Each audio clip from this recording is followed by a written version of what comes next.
So as I said in the last episode, I decided that I would sim the rest of the Bobcats season because we were just not doing well. So that's what I did. I simmed pretty much the last 2 months of the season, and we've ended up finishing 28-54, which is last in the Southeast. Just a terrible season for us. But it's not so bad because one of our plans was to tank the season and get some draft picks, but we ended up just trading away our draft pick and getting the 76ers draft pick. So taking a look, here are all the awards. Trey Burke ends up coming away with Rookie of the Year. Danny Green represented the Bobcats with 6th Man of the Year, 14 points per game. He's really a go-to guy for us in this GM for the first season. Anthony Davis, Defensive Man. But yeah, so Danny Green had a great year. Once again, Anthony Davis was the Defensive Player of the Year. Moving on, Thomas Robinson, Most Improved Player, getting 12.8 points per game. Tom Thibodeau, he is the Coach of the Year. Pretty much happens in all these 2K My GMs. Something I've noticed. Kevin Durant, he ended up winning the MVP. So taking a look at all the NBA first teams, you can see Derrick Rose coming away with the point guard, All-NBA second team, Marcin Gortat, he's going to be the center for that. Moving on, at All-NBA third team, James Harden, DeMarcus Cousins, Blake Griffin, Tim Duncan, and Deron Williams, all coming away. All defensive team, you can see no Bobcats represented so far. Nikolai Vucevic from the Magic will end up becoming on the defensive first team, same as Paul George, Dwayne Wade, and Anthony Davis. For the second team, we end up having Andre Iguodala at the forward, Kenneth Faried also at the forward, Andre Drummond center, Tony Allen guard, and Jimmy Butler guard. So looking at all rookie team, we finally got a Bobcats representative, Cody Zeller, all rookie first team for power forward. You can see Michael Carter-Williams and CJ McCollum are going to make the second team. Kentavious Caldwell-Pope, Nate Wolters from the Bucks, Dennis Schroeder from the Hawks. And that's pretty much everything.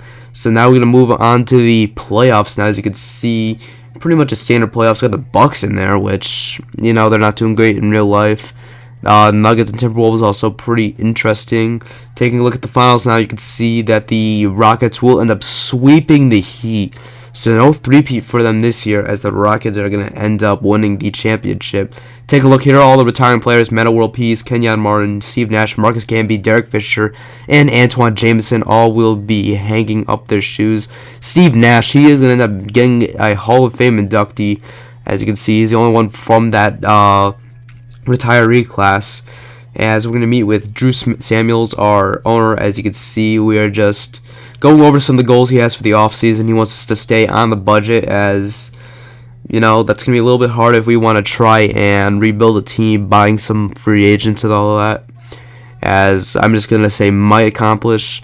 Another thing he did is he wants us to increase the fan interest to 39%, which would be pretty interesting. Ours pretty much stay under 10% for most of the season, unless we went on some kind of crazy winning streak.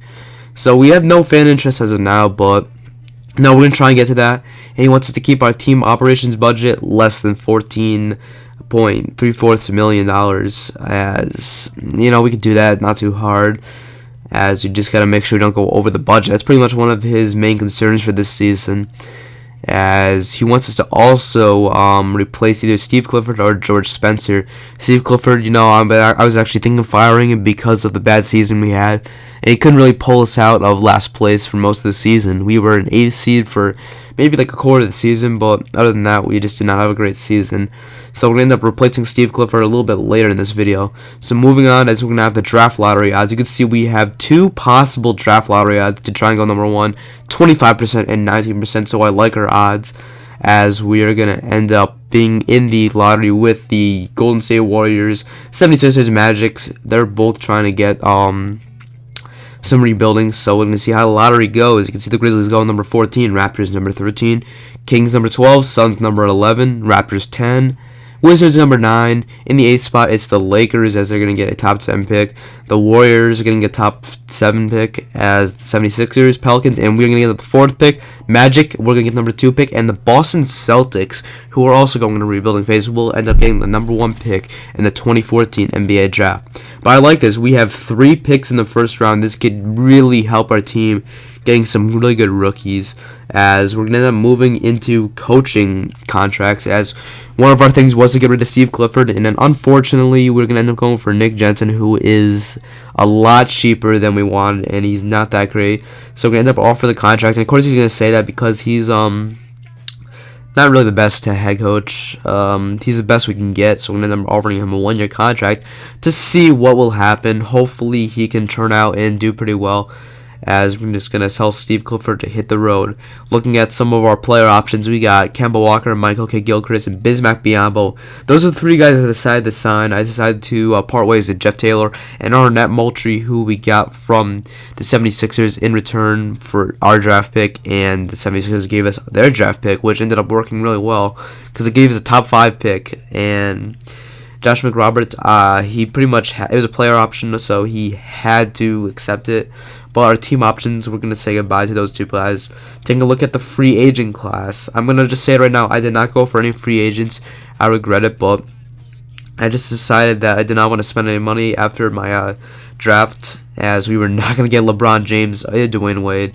And I think most of those guys pretty much stayed on the same team. I'll correct myself if I'm wrong in a later episode, but just looking at the draft class, as our head coach is going to come in, he says we have to draft Andrew Wiggins, who is projected in real life to go top 3. You know what? I'm just going to say we are going to do it. And I'm taking a chance here. We don't know what the Celtics are going to do. If they're going to go for Andrew Wiggins, Jabari Parker, Julius Randle, they've got the whole option. They really need a rebuilding, so we don't know what's going to happen. But here we go. I'm going to let the commissioner do the draft. Good evening and welcome everyone to the 2014 NBA Draft. Tonight is the culmination of the efforts for some of the world's most talented young basketball players. It's a time for their dreams to be realized and to be welcomed into the elite group of players that make up the NBA. We thank all of you for joining us on this exciting night, whether you are watching on television or following along online. And finally, a big thanks to all the fans here for providing this wonderful atmosphere. Now, let's get underway. With the first pick in the NBA Draft, the Boston Celtics select the 19-year-old small forward from Duke University. So we're going to quickly get a call from the Golden State Warriors after the Celtics drafted Jabari Parker. And you're going to see that this is a terrible one. They want to give us their 7 pick and Tristan Thompson for Josh McRoberts in our 2nd pick. I'm going to say hell no. Andrew Wiggins is mine. We're going to complete this goal, and the head coach is going to love us some more. So I'm going to say hell no to that one. We're going to stick with our plan, and we're going to end up drafting Andrew Wiggins, our small forward. And at first I thought, he might have to replace Michael K. Gilchrist. But I decided I would end up playing the shooting guard this year because we don't have really a good shooting guard except for Ben Gordon and Gerald Henderson. But Andrew Wiggins would be more reliable. With the 2nd pick in the NBA Draft, the Charlotte Bobcats select Andrew Wiggins from the University of Kansas. With the 3rd pick in the NBA Draft, the Orlando Magic select the 20-year-old point guard from Oklahoma State University.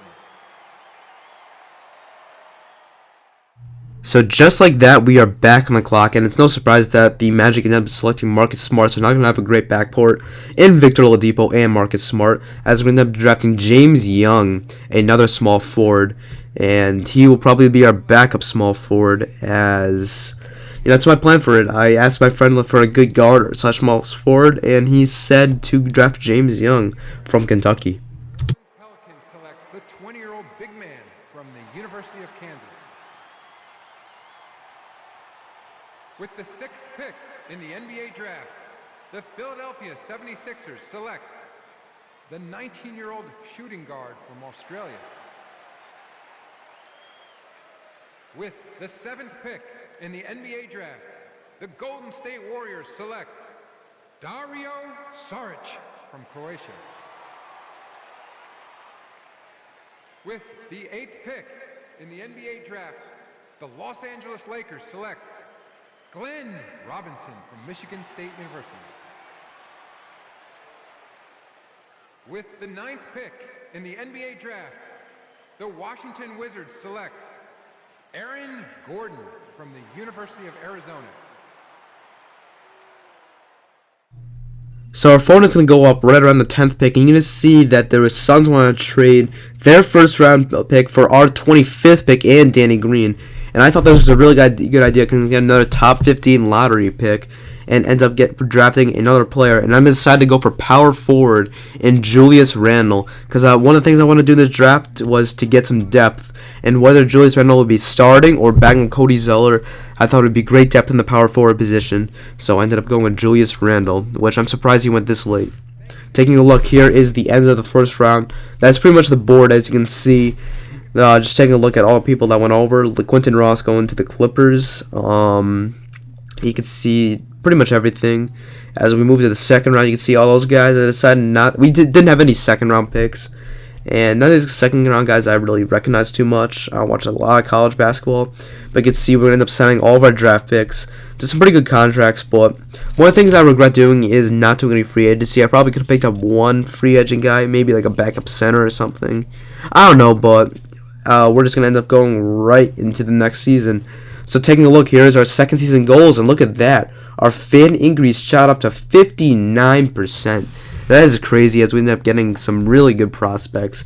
That's probably going to help us a little bit. So here are our goals. He wants us to trade for a good draft pick and not one of those end of the round filters. So he pretty much wants another like top 15 pick. So we're going to have to trade the Jazz and maybe have to give up a couple players for that, as we trade away a lot of our bad players.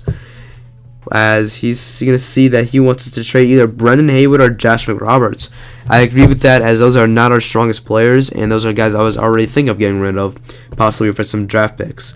Andrew Wiggins, he wants us to get 26 minutes. That's easily done. I did not draft Andrew Wiggins for a reason to be on the bench. I want him to start. I want him to be our star guard or small forward. As you can see, we're going to end up seeing pretty much the same exact thing. And he says the future is now, and he wants us to win 20 home games this season. Now, I don't know if I can promise that. I don't know how the rookies are going to perform and if they can have good chemistry and just perform well. So I think I said I might do that, as I still don't know how the team is going to do, and I don't want to promise them anything I can't do. So that's pretty much all he said for this thing, as we're pretty much done with this episode. So I hope you guys enjoyed this video. If you guys enjoyed it, give it a like, leave some comments, and tell me how excited you guys are to see Andrew Wiggins, James Young, and Julius Randle a part of the Charlotte Bobcats.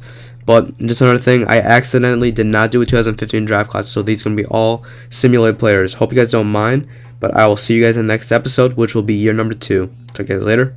Bye.